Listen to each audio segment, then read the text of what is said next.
अच्छा नबिहा, तुम अब बताओ, तुम अपने बच्चे को क्या बनाना चाहती हो? और जोया तुम भी? मैं अपने बेटे को डॉक्टर बनाना चाहती हूँ। मैं अपने बेटे को इंजीनियर बनाना चाहती हूँ। माशाअल्लाह, बहुत खूब। एक डॉक्टर और दूसरा इंजीनियर। अच्छा, मुझे अब बताओ, तुमने तुम्हारे बच्चों को कुरान की तालीम कहाँ तक सिखाई है? क्या उन्होंने कुरान करीम मुकम्मल किया है? अरे अर्शिया, हम लोग सिर्फ दीन की तरफ पड़े रहेंगे तो अपने बच्चों को दीन कैसे दिलाएंगे? हाँ जोया, आपने बिल्कुल सही कहा। दीनी तालीम में रखा है क्या है? दीनी तालीम को सीखने के लिए हमारे पास बहुत वक्त है। अगर हमारे बच्चे एक काबिल इंसान बनता देता है तो इनको अच्छी डिग्रियां कराना होगा। इससे वो ज्यादा से ज्यादा पैसे भी कमाएंगे और अपनी जिंदगी ऐशो आराम के साथ गुजारेंगे। आप दोनों की बात बिल्कुल सही है। दुनिया में जिंदगी गुजारने और पैसे कमाने के लिए एक अच्छे पोजीशन की जरूरत है। लेकिन आपने कभी सोचा है आपके बच्चे अपनी आखिरत की क्या तैयारियां कर रहे हैं? वो दुनियावी तालीम हासिल करते करते दीन से दूर होते जा रहे हैं। अपने बच्चों को डॉक्टर, इंजीनियर, लॉयर बनाने से पहले एक सच्चा और पक्का मुसलमान तो बनाओ। इनके दिलों में खुदा का खौफ पैदा करो। अगर वो एक सच्चा और पक्का मुसलमान नहीं बनेंगे तो चोर डॉक्टर बनेंगे, सूदखोर इंजीनियर बनेंगे और वो लोगों को धोखे देते रहेंगे। अर्शिया, तुम्हारी बात बिल्कुल सही है। अगर हम लोग अपने बच्चों को सिर्फ दीन ही की तालीम सिखाएंगे तो वो दुनिया में अपना नाम कैसे रोशन कर सकते हैं? आपकी बात से मैं सहमत हूँ, लेकिन जरा सोचिए, हम अपने बच्चों को डिग्रियां कराने के चक्कर में दीन से दूर करेंगे तो वो एक नेक इंसान कैसे बनेंगे?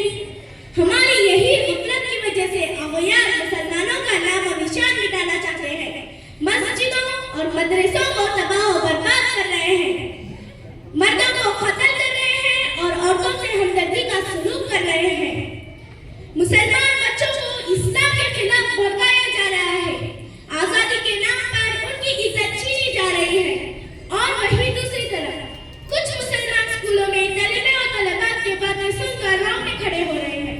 मुसलमान अपने बच्चों को अच्छे स्कूल में तो दाखिला करवा रहे हैं, लेकिन नबी सल्लल्लाहु अलैहि वसल्लम की सुन्नतों से गाफिल कर रहे हैं।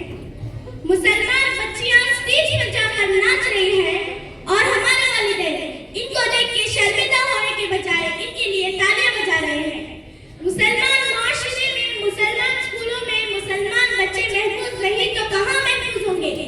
ये तालीम किस काम की, जिसमें अय्याशी और फहाशी हो, जिसमें दीन और शरीयत को पाश किया जाए? हाँ बहन, तुम्हारी बात बिल्कुल सही है।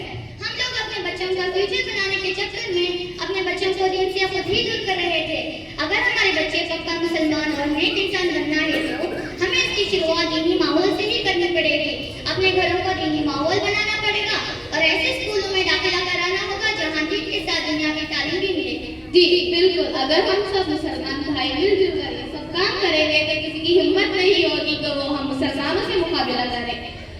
सबसे पहले हमें अपने अंदर छुपी नफरतों को मिटाना होगा, तब कहीं जाकर ये नशा खुशगवार बनेगा और हमें आखिरत की जिंदगी भी संवारेंगे। दीनी तालीम दरअसल इंसान की असल जरूरत है, क्योंकि ये अल्लाह की मारिफत और आखिरत की कामयाबी अदा करती है। दुनियावी जिंदगी महज जिंदगी के मादी पहलुओं को संवारती है, लेकिन ये दीन के बगैर अधूरी है। अगर हम दीनी तालीम को तरजीह दी जाए तो वो दुनियावी उलूम भी बाबरकत और मकसदी बन जाती है। इस्लामी माशरे की बुनियाद कुरान और सुन्नत की तालीम पर है, ना कि महज जिंदगी और दुनियावी उलूम पर। हम अपने नस्लों को सबसे पहले दीन सिखाएंगे ताकि उनकी दुनिया भी सवरे और आखिरत भी।